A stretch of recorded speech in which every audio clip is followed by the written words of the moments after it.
時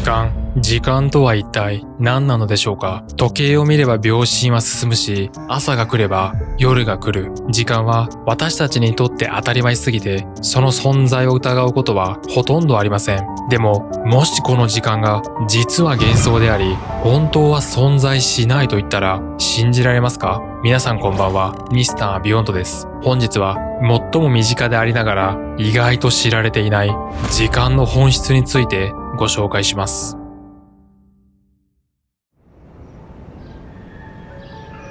そもそも時間という概念はいつから始まったのでしょうか。古代エジプトでは地面に立てた石柱の影の動きを目印に時間の区切りや季節の変化を読み取っていました。そんな古代人は現代人とは異なる時間感覚を持っていたと言われています。それが循環時間です。太陽の昇りと沈み、大河の氾濫、農作物のサイクル、こうした自然のリズムに合わせて暮らしていた人々にとって時間は一本の線というより毎年同じように戻ってくる輪のようなイメージだったのです。これはメソポタミアやインド、中国などの古代文明でも見られる考え方です。しかし、この流れはキリスト教の台頭により大きく変わります。キリスト教では神が天地を創造し、やがて最後の審判によって世界は終わりへと向かうと説かれていたからです。つまり世界には明確な始まりと終わりがあり、時間は未来に向かって進んでいくという発想です。この影響で西洋では時間が循環するものから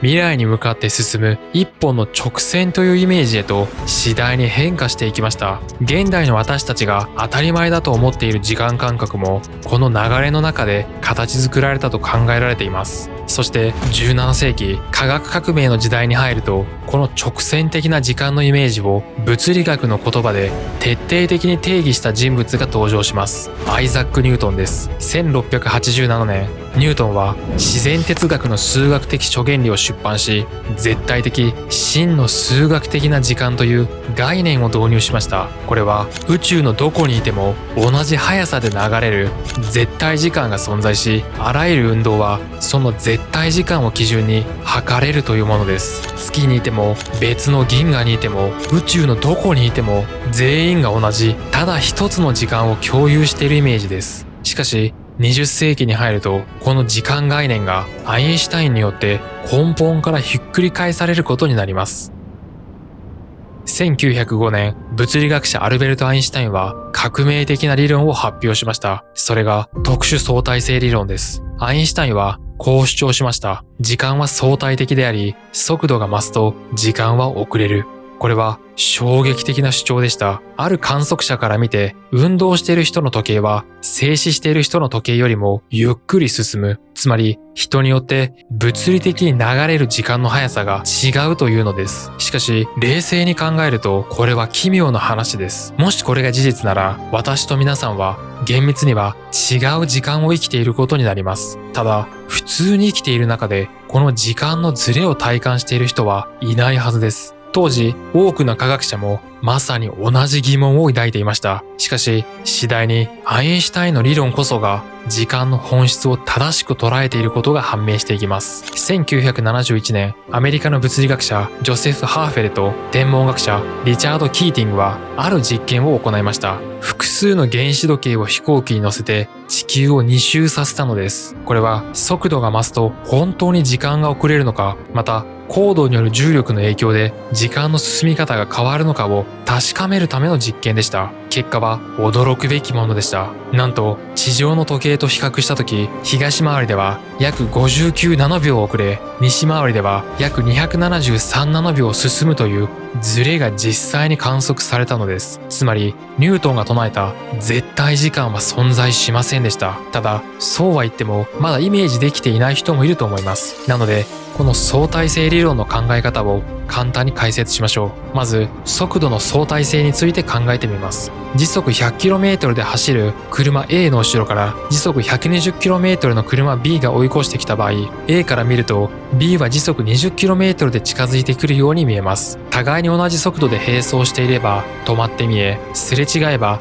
とてつもなく速く感じます。つまり本来速度というのは観測者によって変わるのです。自分が動くか相手が動くかで見える速さは変わります。ところが光だけは違います。どの観測者から見ても光の速度は常に約秒速30万 km で変わりません。誰から見ても同じ速度なんです。この光の不思議な性質は光時計という思考実験を使うと理解しやすくなります。まず2枚の鏡を上下に向かい合わせた装置を考えます。下の鏡から光を発射すると光は上の鏡に到達し反射して下に戻ってくる。この往復を1秒とします。この装置を2つ用意し、1つは地球に、もう1つはロケットに設置します。そして同時にスタートさせます。ロケットにいる人から見ると光は下の鏡から上の鏡に向かってまっすぐ進んでいます。地球にいる人が地上の装置を見ても同じです。光はまっすぐ上に進んでいます。しかし地球からロケットの装置を見ると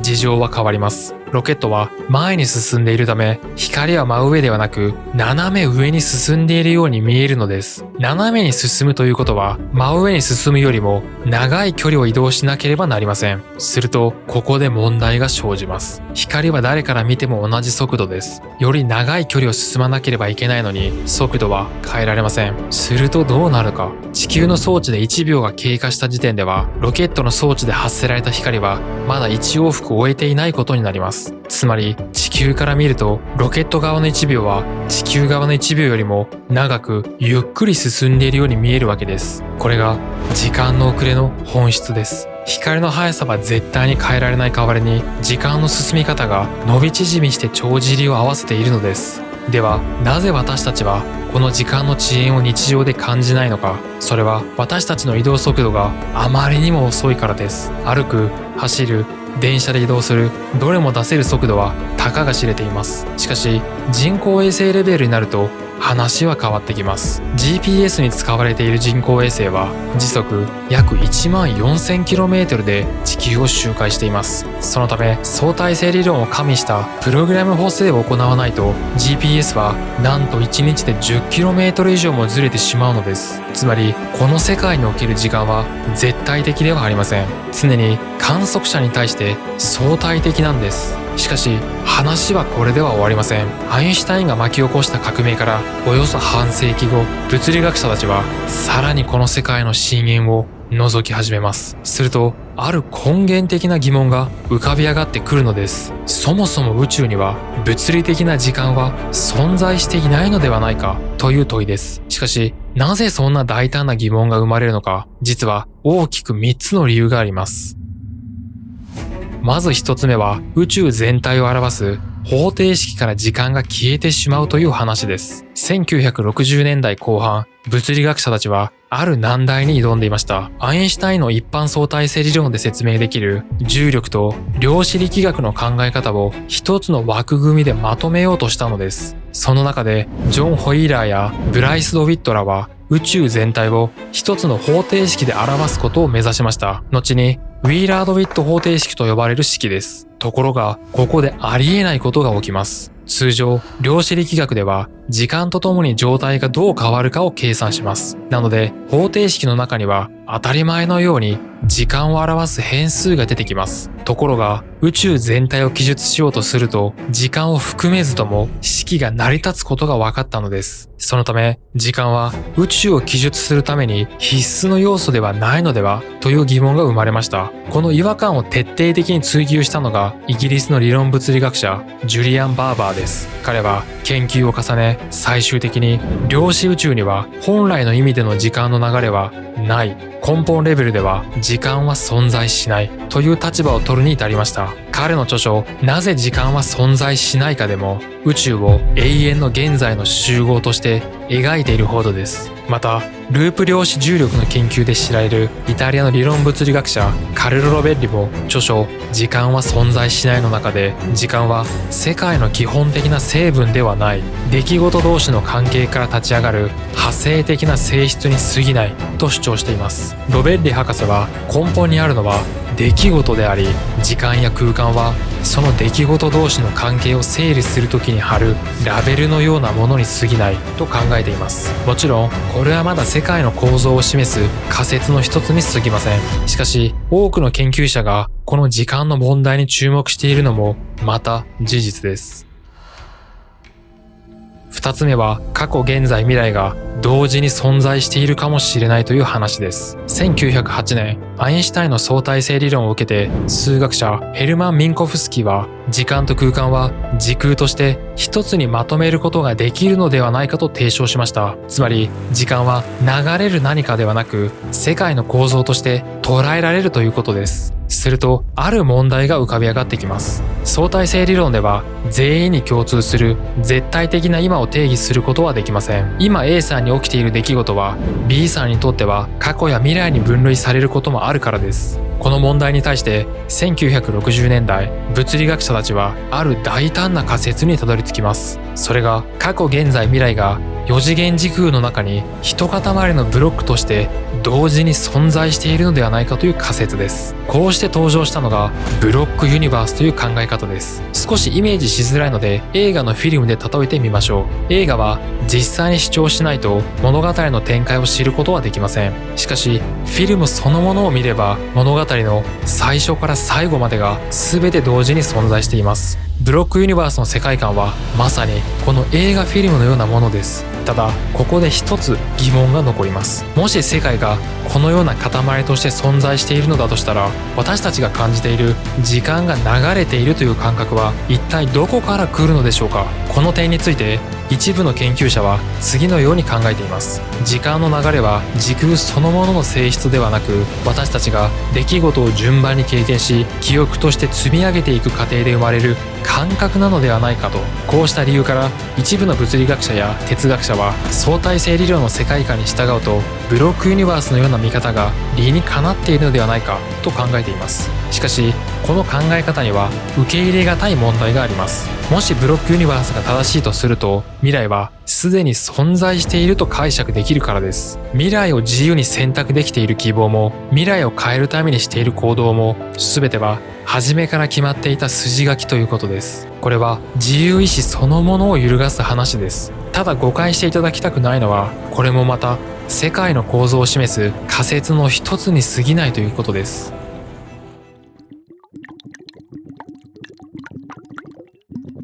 最後に、時間はエントロピー増大が生んだ統計の結果に過ぎないという話です。私たちの日常感覚ではどうしても過去から未来へ時間が流れているという一方向性を感じます。卵を落とすと割れるが、割れた卵が元に戻ることはない。コーヒーにミルクを入れると混ざり合うが、それが元に戻ることはない。こういった身の回りで起きる物事の一方向性を説明する鍵となるのがエントロピーという概念です。少し難しく聞こえるかもしれませんが、実はシンプルな話です。例えば、サイコロを100個同時に振ったとしましょう。すべてのサイコロが1の目になる確率とバラバラの目が出る確率、どちらが起こりやすいか、答えは明らかです。バラバラの目が出る方が圧倒的に起こりやすいはずです。なぜなら、全部1という並び方は1通りしかありませんが、バラバラという並び方は無数に存在するからです。エントロピーとは、この並び方のパターンの多さを表す概念です。そして、これは自然界でも同様です。パターンが多い状態、つまり起こりやすい状態に物事は変化していきます。だからこそ、卵やコーヒーミルクは一方向にしか変化しません。元に戻る並び方も理屈の上では存在しますが、そのパターンはあまりにも少なすぎて事実上起こらないのです。そしてこの事実を裏付ける痕跡は私たちの身の回りに溢れています。写真、化石、そして私たち自身の記憶、これらは全て過去の情報であり、未来の情報は一切含まれていません。逆に言えば未来の情報が現在に影響を与えるには因果率を逆向きにたどる必要があり、今の物理ではそのようなプロセスは確認されていません。ここで重要なポイントがあります。この時間の一方向性は多くの物理法則そのものには書かれていません。ニュートンの運動方程式などは時間を逆向きにしても成立するのです。にもかかわらず、私たちは過去から未来へという明確な方向性を感じます。このギャップに物理学者たちは注目しました。1994年、数学者アラン・コンヌと物理学者カルロ・ロベッリは熱的時間仮説という仮説を提唱しました。これは時間の流れそのものが存在しているのではなく、物事の起こりやすい変化の向きが時間の正体ではないかという仮説です。つまりエントロピーの変化こそが私たちが時間の流れと呼んでいるものの正体ではないかということです。ここまでの流れだけを見ていると、確かに時間は存在していないのかもしれないと感じてしまいます。しかし、これらの主張に対して否定的な研究者や哲学者も少なくありません。宇宙論学者ジョージ・エリスは進化するブロックユニバースというモデルを提唱しています。彼は宇宙は過去プラス現在のブロックで構成されているが、その先にはまだ確定していない未来が広がっていると考えています。現在という境界面が少しずつ未来側へ動いていき、その度に確定した歴史としてブロックが追加されていくイメージです。この場合、未来はまだ白紙であり、未確定であると捉えることができます。また、哲学者ティム・モードリンは、時間が流れるという私たちの経験は単なる錯覚ではなく、世界の基本的な特徴なのではと提唱しています。どれだけ方程式が時間に否定的でも、現実の世界で私たちは明確に過去から未来へしか進めない。この時間の経過そのものを基本的な事実として認めずに、理論を作るのはおかしいのではないかと論じているんです。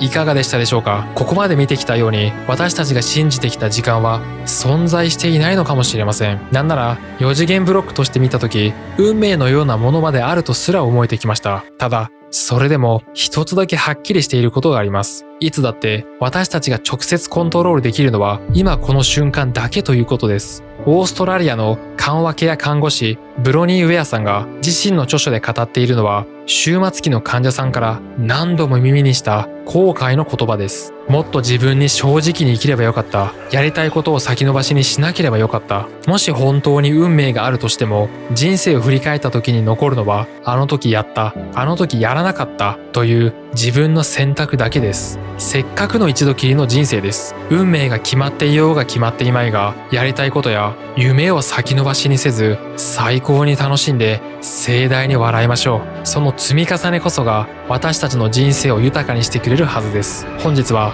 そんなことを考えさせられました。このチャンネルでは今後もよりわかりやすく非常識で科学的な動画を作っていきますので、少しでも面白いと思っていただけた方はチャンネル登録をお願いします。また今後の参考にしたいので、つまらないと思った方は遠慮なくバッドボタンを、良いと思った方はグッドボタンを押していただけると嬉しいです。それではご視聴いただきありがとうございました。また次回の動画でお会いしましょう。バイバイ。